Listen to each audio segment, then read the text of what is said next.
Aleluya. Aleluya. Biz keçən həftə də, ondan qabaqki həftədə nə barədə danışırdıq? Biz danışırdıq ki, göylər səhradır və biz yerdə qalırıq. Hazırlaş, kəməri möhkəm tax, otur kresloya, indi Marsa uçacağıq. Gözəl vəhlər alacaqsan, gözəl açıqlamalar alacaqsan. Çox yaxşı yemək var bu gün. Çox yaxşı qida var bu gün, ruhani qida.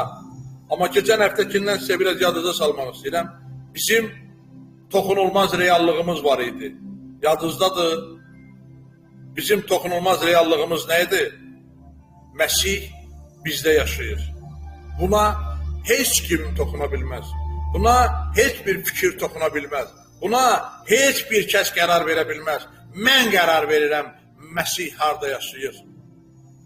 Kilsə necə qərar verib? Kilsə təlimi qərar verib ki, o göylərdə, buludun arxasında yaşayır və ha vaxtsa gələcəkdir. Bu onun seçimidir, o belə qərar verib.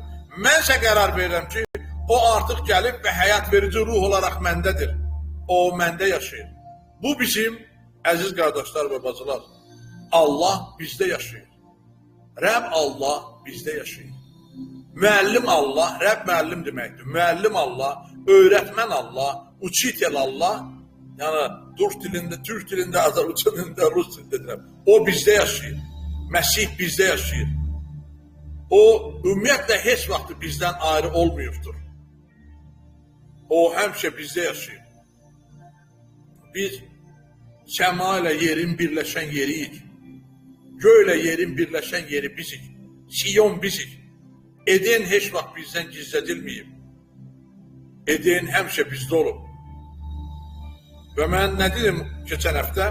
Dedim ki, buna görə Siyon, xristiyan və imanlı Allahın, Siyonda sən ha vaxt yaşaya bilirsən. Sən xristiyanlıqdan və yaxud da imanlı Allahın oğlu yerdən qaçmaqdan imtina etməsi ilə başlayır Siyonda yaşamaq. Sən deyirsən ki, yox, mən qaçmıram yerdən. Çünki Siyon yerdədir. Bu gerçəkliyin yayımı bu və ya digər şəkildə beyindən göylə yer arasında hər hansı bir məsafəni çıxardıb açacaqdır. Əgər sən yerdən qaçma və imtina etməsən, sən Siyonda yaşaya bilməzsən. Hər kəs göyün və yerin ayrılmaz olduğunu və heç vaxt ayrılmadığını görməyə başlayacaq. Dərk edəndə ki, o Siyondadır, yəni Siyon yerdədir. Sadəcə insan ağlındakı qaranlığa görə bu məsafəni Allahla öz arasında məsafə yaratmışdır. Amma bu məsafə yoxdur. Hər kəs göyün və yerin ayrılmaz olduğunu, heç vaxt ayrılmadığını görməyə başlamalıdır. Sadəcə insan ağlındakı qaranlığa görə bu məsafəni yaratmışdır. Və mən bu barədə danışdım ki, biz bilirik ki, Məsih bizdə yaşayır. Allah bizdə yaşayır.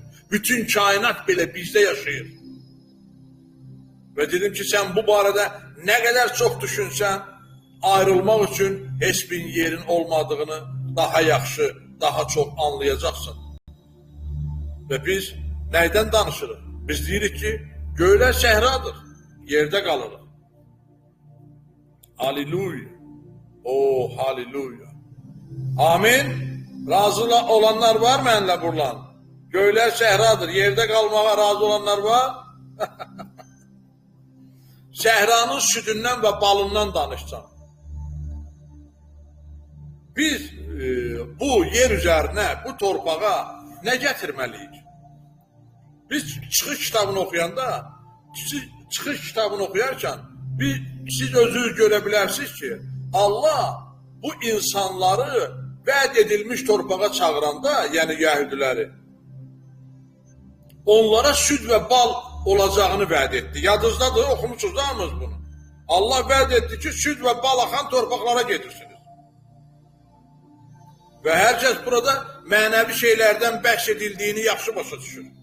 Ki, bu süd və bal, yəni ruhani, mənəvi şeylərdən danışır. Çünki süd çayları, bal sahilləri və s. olduğu bir torpaq yoxdur. Elə bir yoxdur ki, orada süd çayı olsun, bal çayı olsun. Bu yəni mənəvi sözdür, ruhani sözdür. Və Zəburlardan birində yazılıb ki, o onlara bu torpağı verib ki, orada onun nizamnamələrinə əməl etsinlər. Onun tapşırıqlarına əməl etsinlər və onun qanunlarını qorusunlar. Zəbur 105-ci fəsil 44-cü və 45-ci ayəni oxuyacağım. Millətlərin torpaqlarını onlara verdi. Onları ümmətlərin sərvətlərinə sahib etdi. Qoy Rəbbin qaydalarına riayət etsinlər, qanunlarına əməl etsinlər. Rəbbə həmd edin. Çox insanlar bunun bu ayənin Musanın qanunları ilə və nizamlamaları ilə əlaqəli olduğunu, bağlı olduğunu öyrədirlər. Biz də bütün illər boyu onların oraya qanunlar gətirdiklərinə inanırdıq. Ki, onlar o torpağa, vəd olunmuş torpağa qanunları gətirməlidirlər.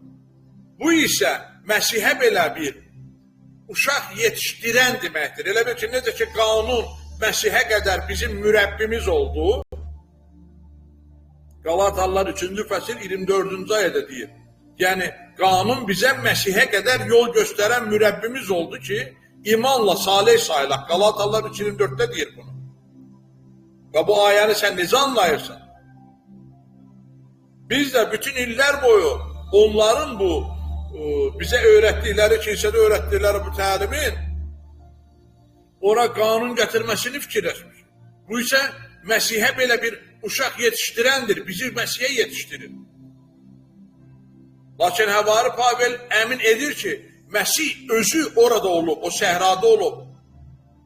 Çünki Həvari Pavel deyir ki, onlar səhrada Məsihi sınağa çəkdilər. Deyən, axı İsa 2000 bundan qabaq doğulub. Bəs necə o çıxış kitabında sınağa çəkilib axı? Bəli, çünki o çıxış kitabında peyğəmbərlərin etdiyi peyğəmbərlikləri edən Məsih özü idi. Bəli, o səhrada onlarla birlikdə olan Məsih özü idi və onlar səhrada Məsihi sınağa çəkirdilər. Anlayırsınız məni? Onlar səhrada Məsihi sınağa çəkirdilər. Bu deməkdir ki, Məsih, yadınızdadır, qayaya Musa su vurdu, qayadan su gəldi. Bax, o Məsih idi. O qayadan gələn su Məsih idi. Yadınızdadır, deyir ki, göydən manna enirdi. Bax, o Məsihin özü idi. O İsa'nın özü idi. Məsih 40 il səhrada işləmədikləri və necə yaşadıkları elə bil onlar üçün daim bir bayram vəziyyəti idi. Onlar daim o 40 il ərzində onlar o sahədə işləmədilər. 40 il ərzində onlar nə eləyim, necəliyim etmədilər, Azərbaycanlılar demir. Bu onların bayram vəziyyəti idi. Səhra çox xeyirdualı yerdir. Səhra, bizi kilsələrdə çox pis danışırlar səhranı. Səhra sənin həyatında səhra olmalıdır, sənin həyatında problem olmalıdır, sənin həyatında çıxıntılar olmalıdır, sən keçməlisən o çıxıntılar. Amma biz bu günlərim görürük ki, səhrada onlar işləmirdilər, amma yiyirdilər, içirdilər. Biz görürük ki, səhra çox xeyirdalı idi. İşləmək lazım deyil, yemək də var. Manna gəlir, qayadan su gəlir, toyuq deyirlər gəlir, bildirçin deyirlər gəlir. Təsəvvürünüzə gətirin və düşünün. Əgər onlar orada o oyun çıxartmasaydılar, Allaha qarşı yanı çıxmaqlarında dəqiqə başı bir oyun çıxardırdı.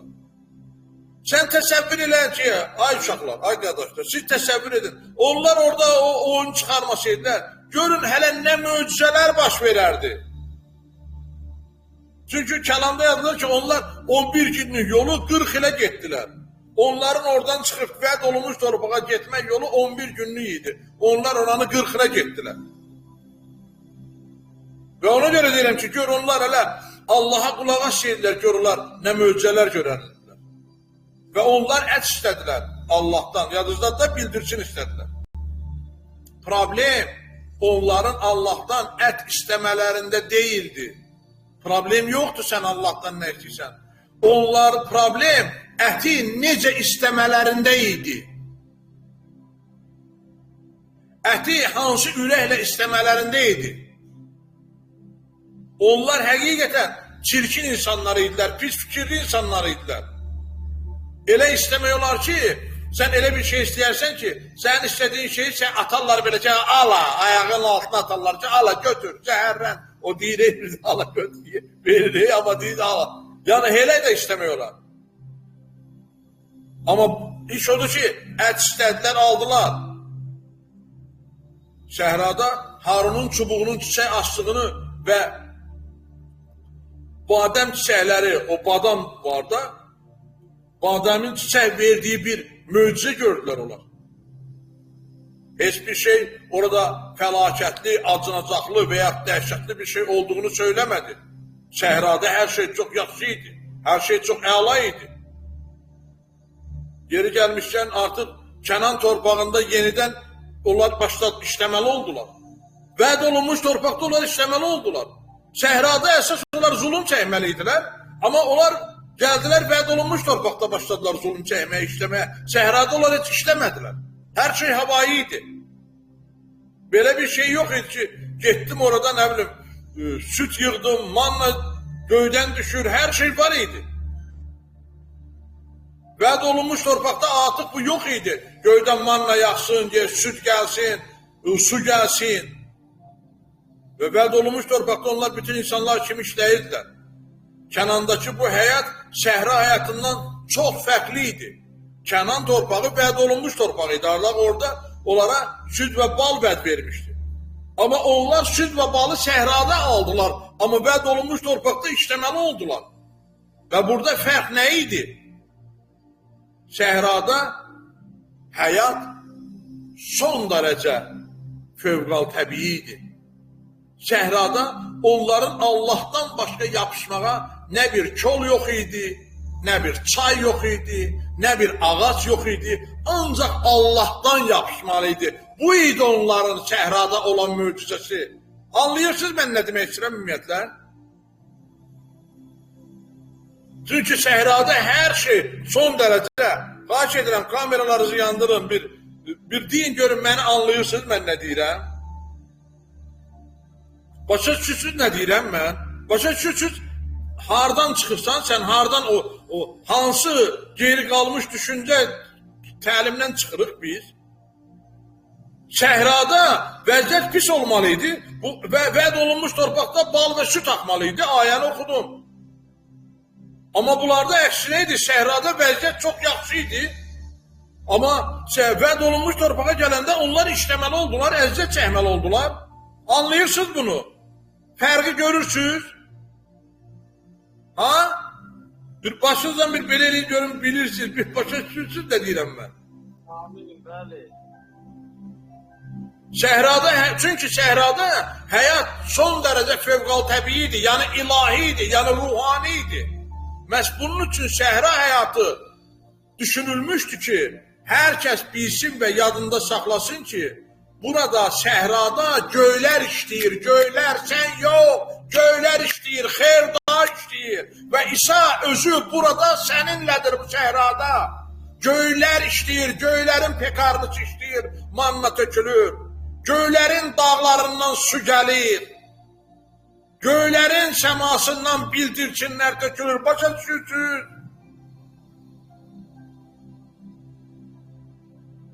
Və İsa Məsih bu səhranın ortasında onlarla idi.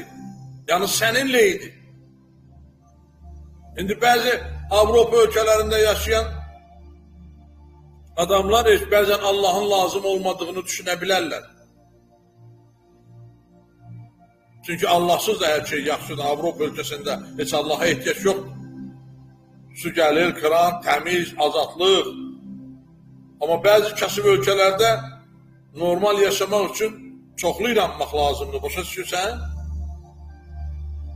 Dara düşəndə çoxlu inanmaq, çoxlu İsa'ya daha yaxın olmaq lazımdır. Belələ insanlar səhrada yaşayanda Məsih tərəfindən sözün əsl mənasında tapıldılar. Onlar Məsih tərəfindən kəşf olundular elə bil. Əvvarı Pavel nə deyir? Necə oldu ki, Kənan torpağında onlar artıq Məsihi deyil, Məsihə uşaq yetişdirənin təsir altına düşdülər. Məsihə uşaq yetişdirən nədir bilirsiniz də? Məsihə uşaq yetişdirən, qanun bəli, Qanun Məsihə qədər uşaq yetişdirən də o mürəbbimiz oldu. Oxudum bəyəklərim Qalatalılarda. Bəs necə oldu ki, onlar Kənan torpağında Məsihin deyil, çünki Kənan torpağında vəd olunmuş torpaqda, orada süd bal axmalıydı, orada onlar Məsih. Bəs necə oldu ki, onlar Məsihin yox, Məsihə uşaq yetişdirən qanunun təsiri altına düşdülər yenidən? Sən insanın ümumiyyətlə yaşam məqsədi Məsihlə birlikdə olmalıdır. Bizim məqsədimiz budur ki, bizim məqsədimiz Məsihlə birlikdə olmaqdır. Səhrada belə idi, amma Kənanda bu yox idi.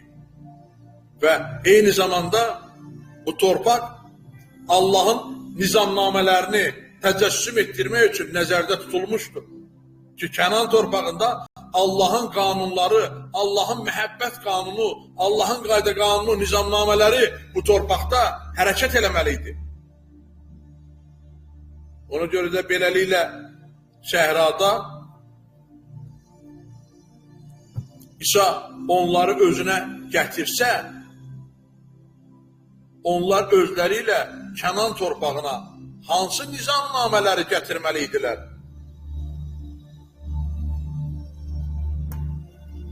Səhrada isə onları özünə gətirirsə, səhrada isə onları tapırsa, onlarla birlikdə olursa, onlar Kənan torpağına hansı nizamnamələri gətirməliydilər? İsa'nın qanunlarını, Musa'nın daşda yazılan 10 qanunumu, yoxsa onlarda olan Məsihi gətirməliydilər? Onlar hansı nizamnaməni gətirməliydilər? Süd və balın fövqəli təbii nizamnamələrini gətirməliydilər. Onlar isə Musa'nın qaydalarını, yəni o 2 dənə daş lövhə var idi, qanunla, onu gətirdilər, qanunu gətirdilər yenidən. Ona görə də süd və bal, yəni itləməmək, yəni göydən manna yağma, özünü yalnız səhrada göstərdi, orada göstərmədi. Çünki onlar qanunu gətirdilər vəd olunmuş torpağa. Onlar qanunu gətirdilər. İndi kilsədə olanlar qanunu gətirirlər insanların bədənlərinə. Başa düşürsən? Vəd olunmuş torpaq sənsən. Sənsən vəd olunmuş torpaq. Qışqıra bilərsən, amin. Və sənə 10 qanun gətirilməli deyil. Sənə lütf gətirilməlidir. Sənə Məsih gətirilməlidir. Süd və bal yalnız səhrada özünü göstərdi. Onlar südü və balı, onlar Məsihi gətirməliydilər özləri ilə. Onlar İsa'nı gətirməliydilər özləri ilə vəd olunmuş torpağa. Ancaq onlar Məsihi səhrada tərk etdilər, eşidirsən?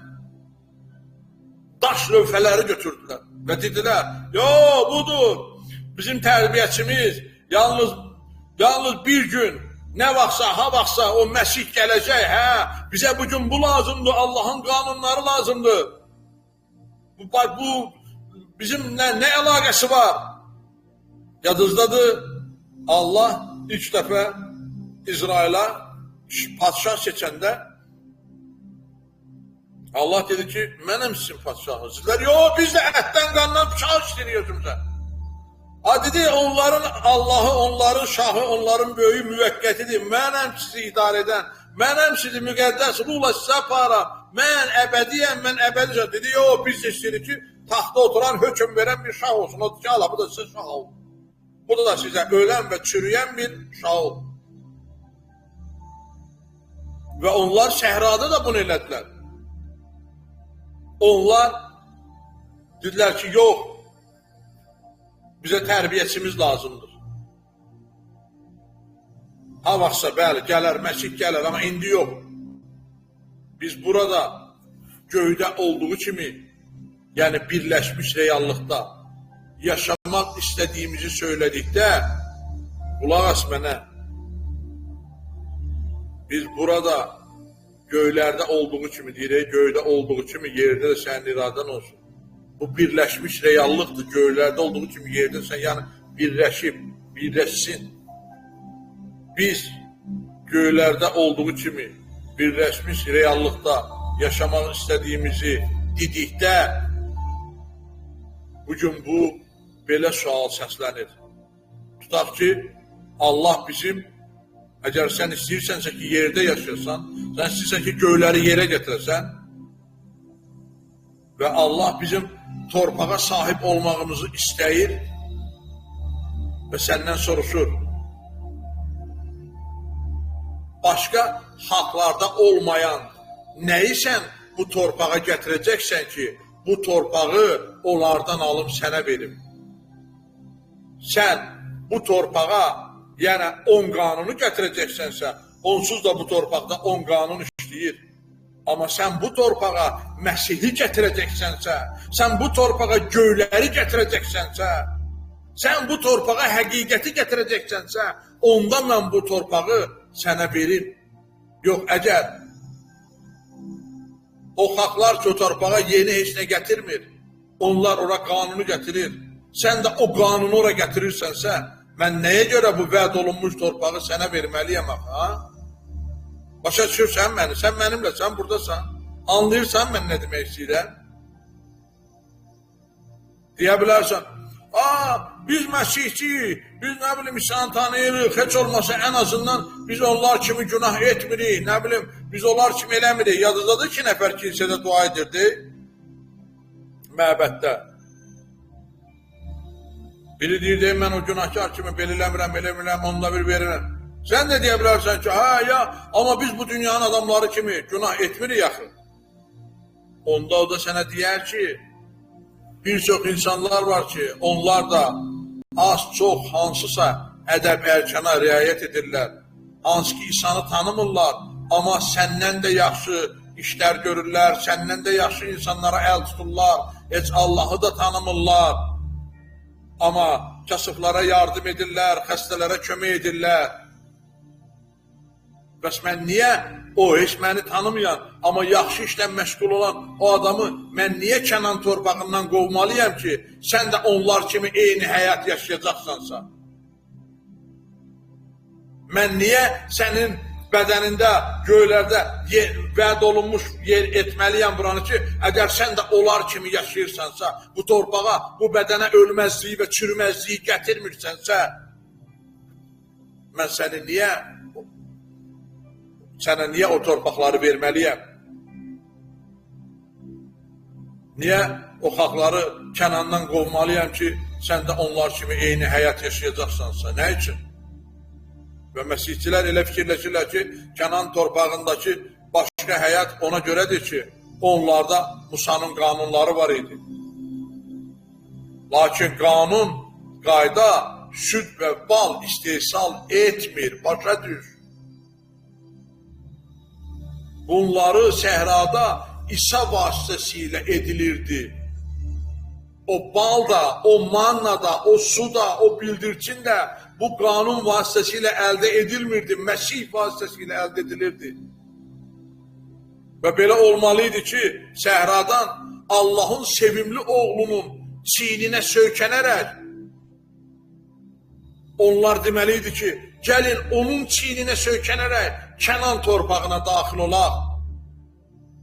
Onlar özləri ilə o sandığı yox, 10 qanunu yox, özləri ilə olan Məsihi aparmalıydılar vəd olunmuş torpağa. Və ən azı bu süd və balı Kənan torpağına İsrail evlatları gətirməliydi. Biz bu dünyaya həyat verən ruhun nizamnamələrini gətirməliyik bu yer üzərinə.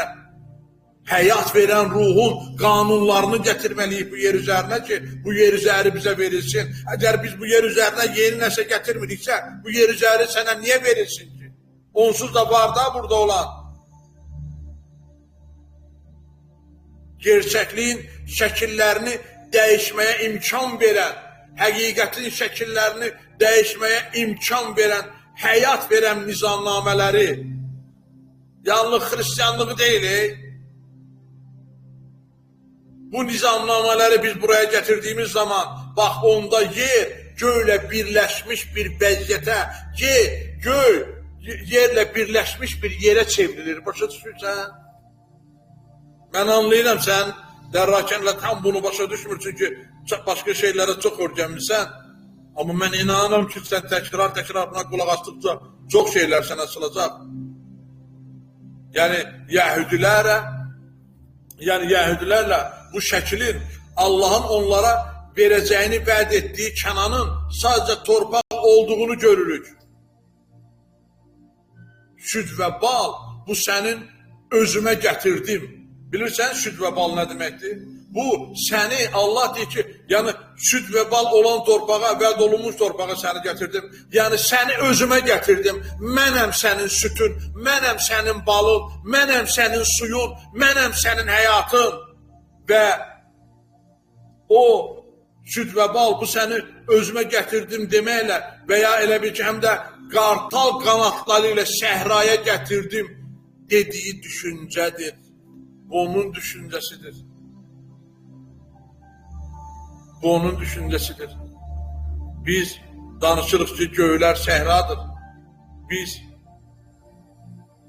yerdə qalası olduq. Və sənə sual vermək istəyirəm. Sən hansı həyatı istəyirsən?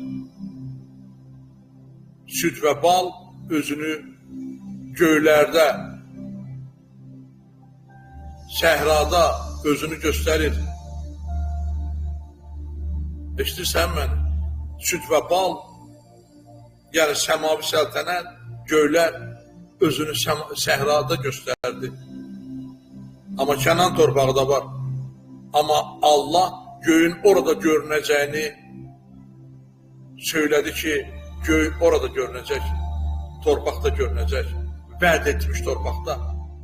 Göylər səndə görünəcək, göylər səndə görünməlidir, Eden səndə görünməlidir. Çünki vəd olunmuş torpaq səndədir, vəd olunmuş sənsən, Allah səndədir, Siyon səndədir, sən Siyondasan. Eşidirsən məni?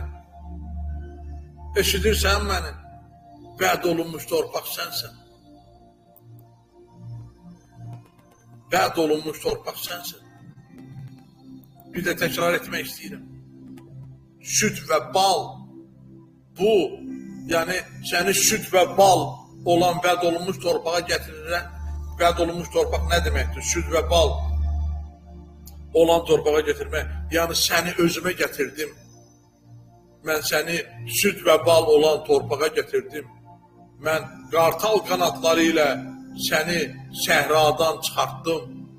Qartal deyil, qanatlarının üzərində balasını gəzdirdiyi kimi mən səni özümə gətirdim. Mən səni özümə gətirdim. Deyirəm, mən səndəyəm ata. Mən səndəyəm ata. Sən məndəsən. Halleluya. Halleluya. Halleluya. Nə bəxtəvərdir bunları eşidən qulaqlar. Biz bu barədə də çox danışacağıq. Gəl indi dua edəyim. Biz sənə minnətdarıq, ya Rəbb. Biz minnətdarıq ki, səni bal və süd axan, vəd olunmuş torpağa gətirdim. Bu, səni özümə gətirdim deməkdir. Səni həyat olan torpağa, səni Siyona gətirdim. Səni səmadan enən Yeruşalimə gətirdim deməkdir. Qartal qanadı üzərində balalarını daşıdığı kimi sən bizi öz qanadın üzərində özünə gətirdin. Biz sənə minnətdarıq, ya Rəbb. Biz minnətdarıq, ya Rəbb. Biz minnətdarıq evlatlarımıza görə. Biz minnətdarıq bizə aid olan hər şeyə görə. Hər şey bizə aiddir. Biz minnətdarıq bizim üçün etdiyin hər şeyə görə. Çünki bizimlə nə baş verirsə ancaq bizim xeyrimizə baş verir. Çünki biz artıq süd və bal verilən torpaqdayıq. Biz vəd olunmuş torpaqdayıq. Biz sənin özündəyik, ya Rəbb. Biz səndəyik, ya Rəbb. Ayrılıq yoxdur ya Rəbb. Hey!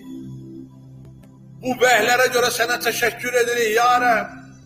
Bu açıqlamalara görə sənə təşəkkür edirik ya Rəbb. Biz minnətdarıq ki, bu sonda düşüncəmizə son gəldi, qaranlıq düşüncəmizə son gəldi. Köhnə şeylər keçib getdi, indi hər şey təzədir ya Rəbb. Baxın, görün hər şey necə yenilənir. Baxın öz həyatınıza. Baxın, bax indi döş qəfəsəsinizə baxın. Daxilinizə baxın. Hər şey yenilənir sizin üçün. Hər şey yenidir. Köhnə şeylər keçib getdi. Bax, özünü bal və süt axan torpaqda, vəd olunmuş torpaqda gör. Yəni özünü Allah'ta gör. Yəni səni özünə gətirən Allah'ta gör özünü. O səni özünə gətirdi. Səni bal və süt axan torpaqlara, vəd olunmuş torpaqlara gətirməyi, səni özünə gətirməyidir. Çünki o Siyonda məskən salacağım dedi. Siyon mənim yaşayış yerim olacaq. Onun üçün də isə dedi ki, dua edəndə deyin ki, göydə olduğu kimi yerdə də sənin iradən olsun. Sənə minnətdarıq ata. Sənə minnətdarıq ya Rəbb. Sənə minnətdarıq. Minnətdarıq elə indi. Minnətdarıq elədikcə çox şeylər açılacaq sənə. Biz sənə minnətdarıq ya Rəbb. Sənə minnətdarıq ya Rəbb. Minnətdarıq ya Rəbb. Sənə minnətdarıq ya Rəbb. Sənə təşəkkür edirik ya Rəbb. Biz sənə minnətdarıq ya Rəbb. Biz sənə minnətdarıq. Halleluya. Lora bansan. Eyle bansa bandora. Halleluya. Halleluya. Halleluya. Halleluya.